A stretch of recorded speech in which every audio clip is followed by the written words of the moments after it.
Un petit pas, puis 2, puis 3. Au total, ils sont 20 danseurs à fouler pour la première fois cet écrin historique qu'est l'Opéra Royal. Danser Cendrillon ici à Versailles, c'est comme passer une pantoufle de verre, presque un conte de fées.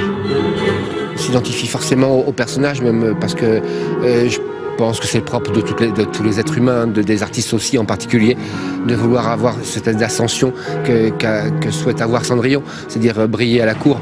Donc là, je pense que briller à la cour de Louis XIV, même s'il est parti depuis longtemps, c'est forcément une sorte d'aboutissement.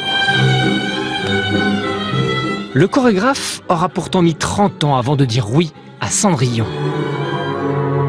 3 décennies bercées par le doute et la complexité de ce conte de Perrault, adapté plus de 150 fois au théâtre, au cinéma ou encore à l'opéra.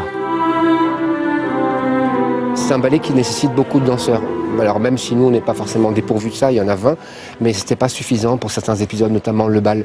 Parce que dans ce ballet, il y a beaucoup de rôles, et une fois qu'on a distribué les rôles, on n'a plus personne pour le corps de ballet.